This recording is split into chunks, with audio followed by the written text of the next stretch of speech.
ہمارے علماء جان گئے، میں نے خطبہ میں جو حدیثیں پڑھی، آیت پڑھی، بیدار مغز علماء سمجھ گئے کہ میں نے اپنی گفتگو کو 2 حصوں میں بانٹ دیا ہے۔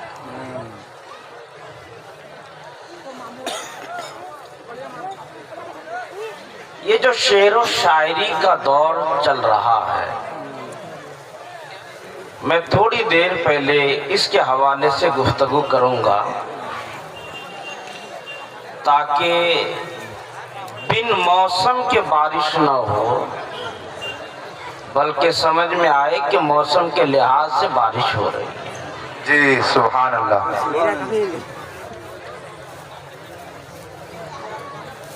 پہلے تو بخاری شریف کی ایک حدیث شریف کا عنوان جو امام محمد بن اسماعیل بخاری نے قائم فرمایا، ہمارے نعت خواہ حضرات، ہمارے شعراء حضرات پہلے وہ حوالہ سن لیں۔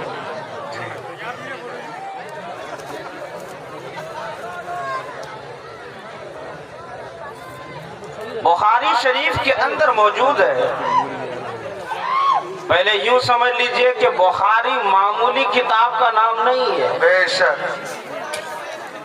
اصح الکتب بعد کتاب اللہ، سبحان اللہ، بے شک قرآن حکیم کے بعد پوری روئے زمین پر جو سب سے افضل، سب سے اعلیٰ اور سب سے محتم بشان کتاب ہے، وہ ہے صحیح بخاری شریف۔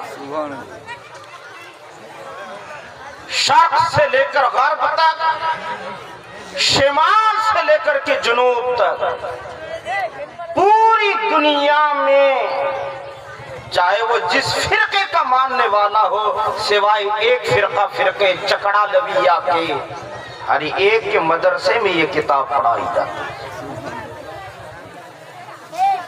صحیح بخاری کے اندر امام محمد بن اسماعیل بخاری نے ایک باب قائم کیا۔ یہ گفتگو جو میں پیش کرنے جا رہا ہوں امام بخاری کی، ہمارے شعراء نعت خواہ حضرات کے لیے بھی ہے اور آپ کے لیے۔ امام بخاری کے الفاظ یہ ہیں، باب ما یکرہ ان یکون الغالب علی الانسان الشعر حتی یصدہ عن ذکر اللہ و تلاوت القرآن والصلاة۔ فرمایا کسی انسان پر شعر و شاعری اگر اتنی غالب آ جائے، وہ شعر و شاعری کی دنیا میں اتنی کثرت سے گھس جائے کہ نماز کی طرف زیادہ دھیان نہ رہے، قرآن کی تلاوت کی طرف توجہ نہ رہے،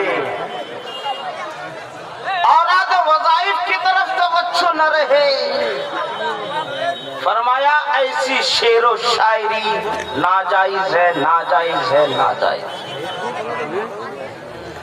میں زیادہ تبصرہ نہیں کروں گا۔ آج کا جو ماحول ہے اور آج کے معاشرے میں جو ہمارے زیادہ تر شعراء پائے جاتے ہیں، میں سارے شعراء کی بات نہیں کرتا ہوں، سارے نعت خوانوں کی بات نہیں کرتا ہوں، میرے ساتھ بھی بہت سارے ایسے نعت خواں ملتے ہیں جو میرے ساتھ مسجد جا کر کے الحمدللہ نماز پڑھتے ہیں، بے شک، مگر الحمدللہ ان شعراء کی تو بات ہی نرالی ہے جو شریعت کے پابند ہوں۔ جو پابند نہیں ہے ذرا خیال کریں، اگر صبح و شام اٹھ کر کے وہی گنگنانا، نماز کا خیال نہیں، کچھ اور کسی عبادت کا خیال نہیں، پھر وہ سمجھ لے امام بخاری نے صحیح بخاری کے اندر قائم کر دیا یہ باب اور فرمایا ایسی شاعری کی شریعت میں اجازت نہیں۔ اور اسی وجہ سے میرے رب نے قرآن میں ارشاد فرمایا وَالشُّعَرَاءُ يَتَّبِعُهُمُ الْغَاوُونَ، شاعروں کے پیچھے پیچھے وہ لوگ چلتے ہیں جو لوگ بھٹکے ہوئے ہیں صراط مستقیم سے ہٹے ہوئے ہوتے ہیں، وہ شاعروں کے پیچھے پیچھے چلتے ہیں۔ یہ آیت کریمہ دراصل مصطفیٰ جان رحمت کے دور کے شعراء کے حوالے سے تھی۔ اس دور میں جو شعراء تھے ان کی شاعری بڑی گندی شاعری ہوتی تھی۔ جی ان کی شاعری کا مرکز خواتین، ان کی شاعری کا مرکز دولت، ان کی شاعری کا محور اونٹ گھوڑے، ان کی شاعری کا مرکز دنیا کے امراء، دولت و ثروت والے لوگ۔ وہ عشق رسالت میں اشعار نہیں لکھتے تھے، وہ اللہ کی وحدانیت کا اظہار اپنے اشعار میں نہیں کرتے تھے۔ اس لیے میرے رب نے قرآن میں اعلان فرمایا، شاعروں کے پیچھے پیچھے وہ چلے گا جو صراط مستقیم سے بھٹکا ہوا۔ اور آج کے حالات میں، آج کے معاشرے کے حالات کو دیکھ کر کے وہ آیت پھر مجھے دوبارہ یاد آنے لگتی ہے۔ آج جو جلسوں کا حال ہو گیا ہے، خیر یہ تو مشاعرہ ہی ہے، اس کی بات تو الگ ہے، لیکن اور جلسوں کی بات کر رہا ہوں۔ آپ لوگ خود جانتے ہیں، جب کوئی گھنگرج آواز والا مائک پہ آ کر کے اپنے سریلی آواز میں کچھ گنگنانے لگتا ہے تو پھر پورا پنڈال کھچا کر بھر جاتا ہے۔ اور وہیں کوئی ناصح، کوئی واعظ، کوئی خطیب، کوئی دین کی باتیں بتانے والا، کوئی شریعت کا رستہ دکھانے والا، کوئی آپ کا ہمدرد اور آپ کا درد مند خطیب جب آپ کے بیچ میں آتا ہے نا تو آپ پنڈال چھوڑ کر کے باہر بھاگ جاتے ہیں۔ اس کا مطلب آپ کی بھی روش یہی ہے کہ ہم شاعروں کے پیچھے پیچھے چلیں گے، خطیب کی بات نہیں سنیں گے۔ اور جو شاعروں کے پیچھے چلتا، خطیب کی بات نہیں سنتا، وائس کا کلام نہیں سنتا، میرے رب فرماتا ہے الغاوون، وہ صراط مستقیم پر نہیں ہے، وہ لوگ بھٹکے ہوئے۔ خدا ذرا اپنا انجام سوچو، تمہارا انجام کیا؟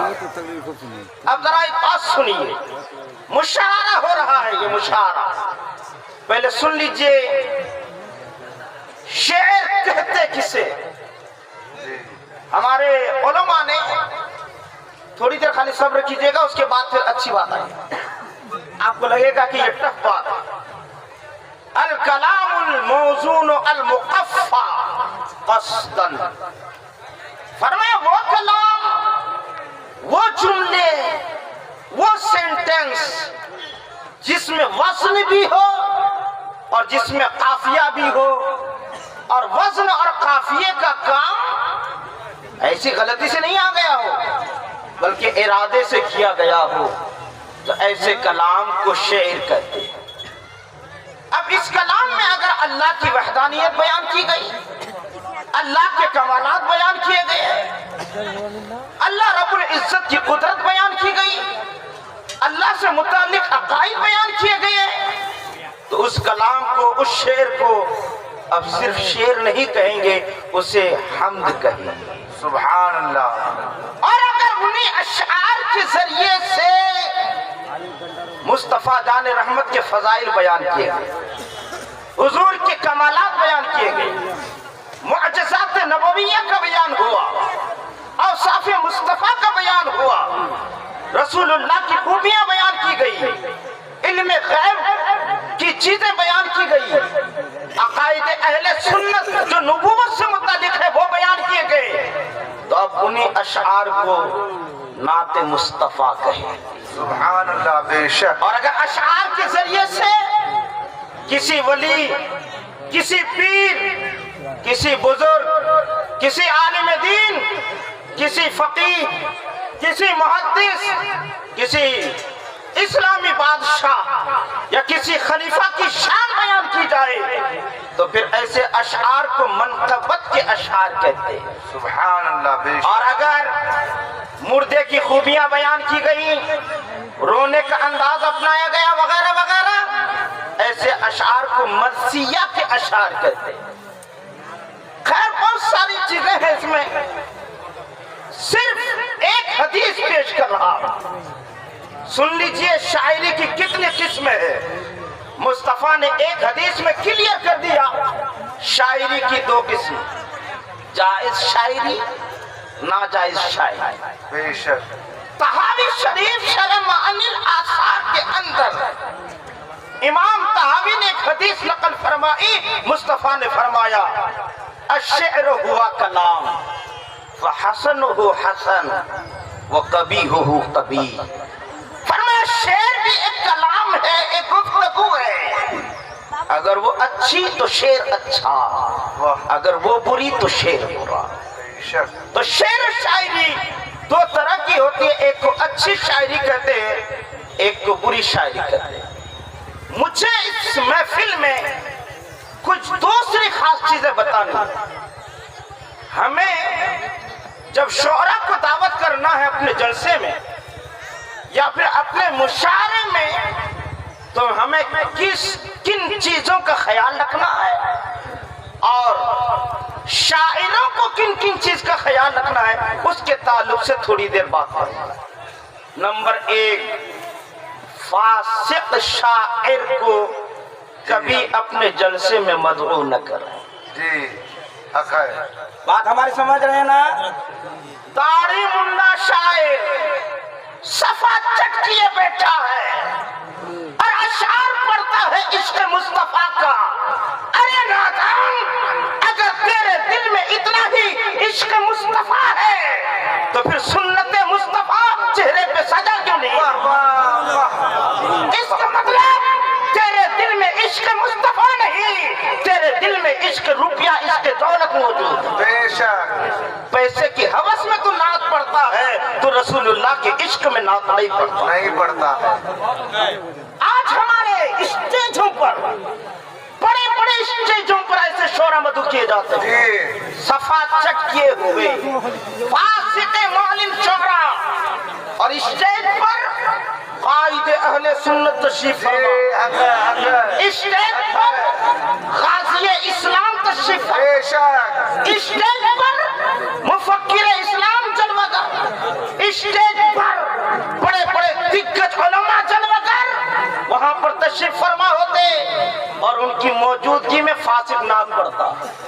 میں آپ سے کہنا چاہتا ہوں، حوالہ نوٹ کرو، غنیت المستملی کتاب کا نام، فرمایا لو قدموا فاسقا یاسمون بناء علی ان کراہت تقدیمہ کراہت التحریم ولأن فی تقدیمہ تعظیمہ وقد وجب الشرع اہانتہ۔ فرمایا سنو، دھیان سے کان کھول کے سنو، فرمایا کوئی انسان اگر داڑھی منڈا ہو، فاسق معلن ہو، کیا اسے مصلی امامت پر بڑھایا جا سکتا ہے نماز پڑھانے کے لیے؟ تو غنیت المستملی کی عبارت لو قدموا فاسقا یاسمون، جو لوگ فاسق کو مصلی امامت پر امامت کے لیے بڑھائیں گے، وہ بڑھنے والا چغادری وہ تو ہے ہی گناہگار، جتنے بڑھائیں گے وہ سب کے سب گناہگار ہوں۔ وجہ کیا ہے؟ فرمایا تم اگر ان کا مصلی امامت پر بڑھاؤ گے ان کی تعظیم ہو جائے گی، اور شریعت نے حکم دیا فاسق کی تعظیم نہ کی جائے، فاسق کی توہین کی جائے، ان کی توہین واجب ہے۔ پتہ کیا چلا؟ فاسق کی تعظیم کرنا جائز نہیں، فاسق کی توہین کرنے کا حکم ہے۔ جب ایک فاسق کو اسٹیج پر بٹھا کر کے رکھتے ہو، ان سے کلام پڑھواتے ہو، ان کے نام کے نعرے لگاتے ہو، ان پر آ کر کے نوٹوں کی بوچھار کرتے ہو، تو پھر دل پہ ہاتھ رکھ کر کے بتاؤ یہ ان کی تعظیم ہوتی ہے کہ نہیں ہوتی؟ بولیے ہوتی ہے کہ نہیں ہوتی ہے؟ اور شریعت نے کیا حکم دیا؟ ایسے کی تعظیم کرنا جائز ہے۔ اور یہ کام کس کی موجودگی میں؟ وہی جو میں کہا، غازی اسلام کی موجودگی میں، قائد اسلام کی موجودگی میں، مفکر اسلام کی موجودگی میں، پیر صاحب کی موجودگی میں، مفتی صاحب کی موجودگی میں وہ پڑھتا ہے۔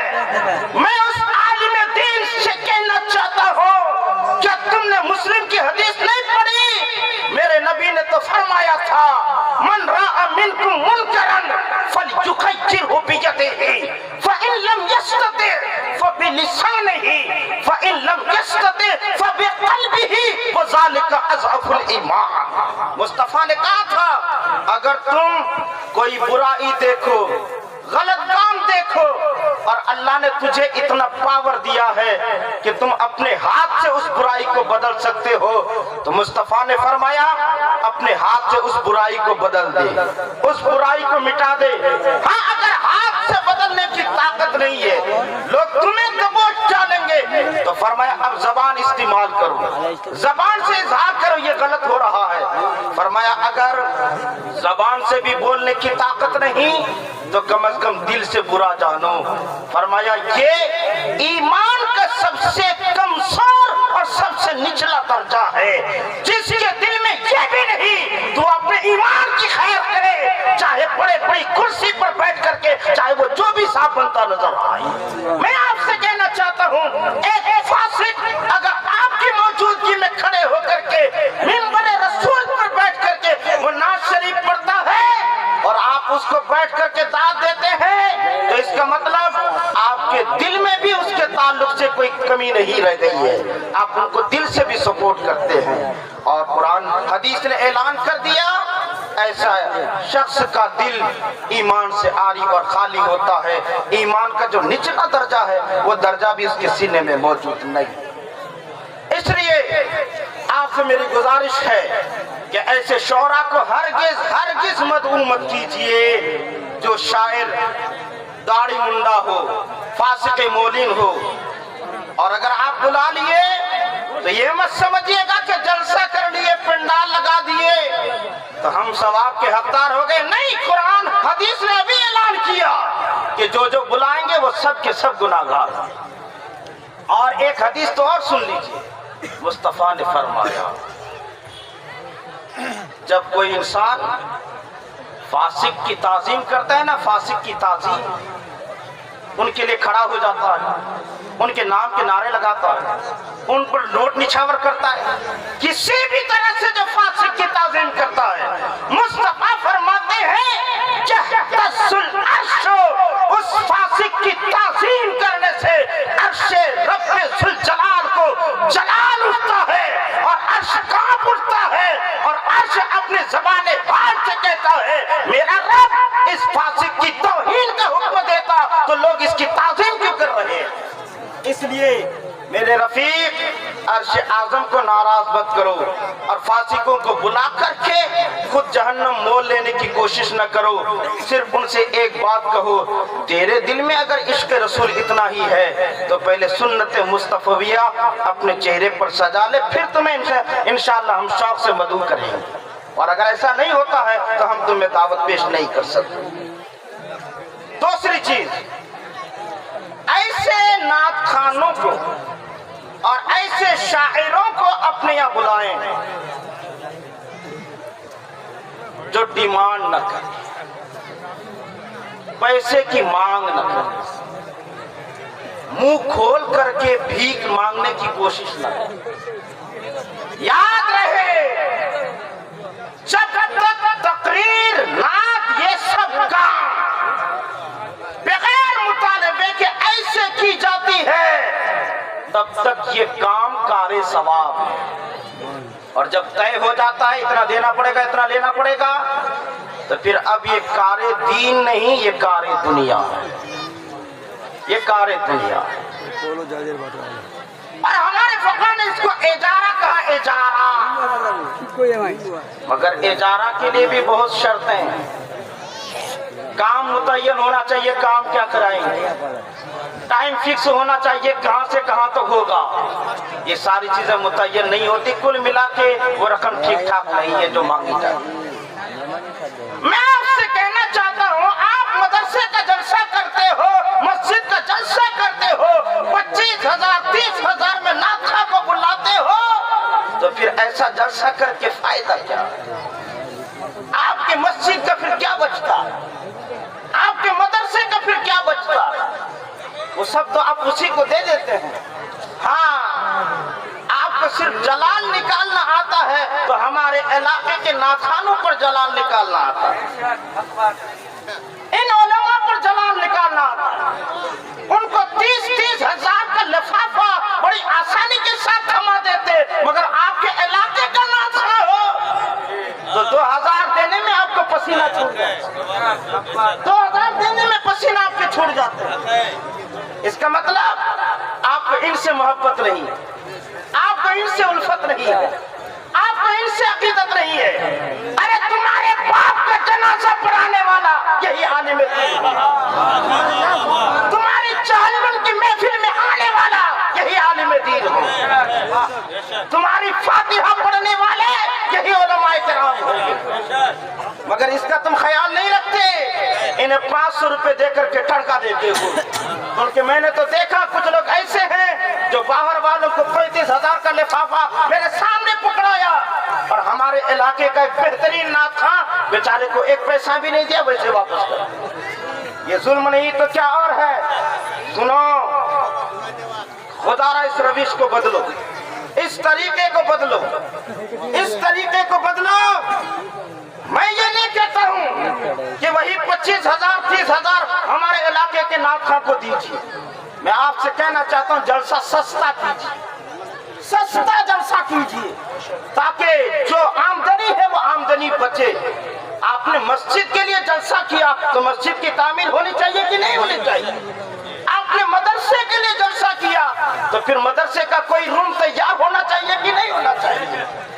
حضرت قائد اہل سنت مناظر اسلام علامہ ارشد القادری نے فرمایا تھا، وہ جلسہ جس کی کوکھ سے کوئی تنظیم یا کوئی مدرسہ وجود میں نہ آئے بلکہ مقرر شعراء اس کے پیسے کو لے کر کے چلا جائے، فرمایا وہ جلسہ 5 عورت کی طرح ہے، 5 عورت کی طرح ہے۔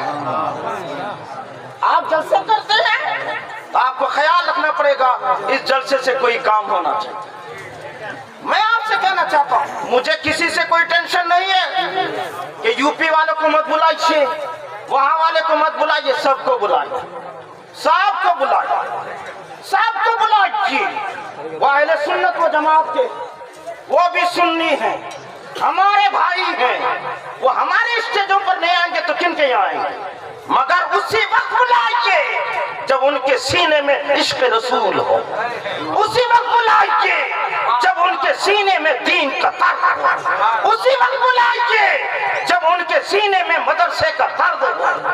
جو کہے تمہارا مدرسہ بنے نہ بنے، تمہاری مسجد کا مینار بنے نہ بنے، مجھے 35,000 کا لفافہ چاہیے، اس کا مطلب ایسا نہ تھا، نہ تو آپ کے دین کا خیر خواہ ہے، نہ تو آپ کے مدرسے کا خیر خواہ ہے، نہ تو آپ کی مسجد کا خیر خواہ ہے۔ میں آپ سے کہنا چاہتا ہوں یہ جو ناک کھا بیٹھے ہیں نا یہ لوگ، یہ پھر مت کہیے گا کہ یہ لوگ آج ان کو سپورٹ کیے ہوں گے، بتا دیے ہوں گے۔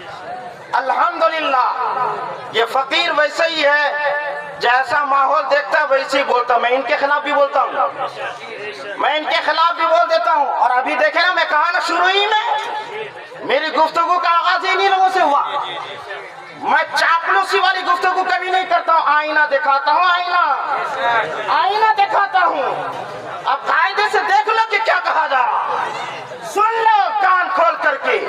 یہ جو پڑھتے ہیں ایسا نہیں ہے کہ ان کی آواز اچھی نہیں ہے، ان کی گنگناہٹ اچھی نہیں ہے، ان کا ترنم اچھا نہیں ہے، الحمدللہ فخر سے کہتا ہوں ہمارے علاقے میں بھی ایسے نعت خواں موجود ہیں جو بہت سارے باہر والوں پر بھاری پڑ جاتے ہیں، پڑھتے ہیں۔ ان بیچاروں کو اگر اپنے جلسوں میں مدعو کرو گے، 2,500 ہزار کا لفافہ دو گے تو تمہیں سیلوٹ کر کے گھر جائے گا، تمہارا لفافہ تمہارے اوپر پھینکے گا نہیں۔ اس لیے انہیں دعوت کرنے کی کوشش کرو، جلسہ کو مہنگا نہیں، جلسوں کو سستا کر کے دین کا کام کرنے کی کوشش کرو۔ مجھے بتا تم میں سے کون ایسا ہے یہاں پر بیٹھا ہوا کہ ان کے یہاں سے 2-3 مہینے کے اندر 2-3 مہینے کے اندر 1,000-1,500 روپے کا چندہ جلسے میں نہیں گیا ہے؟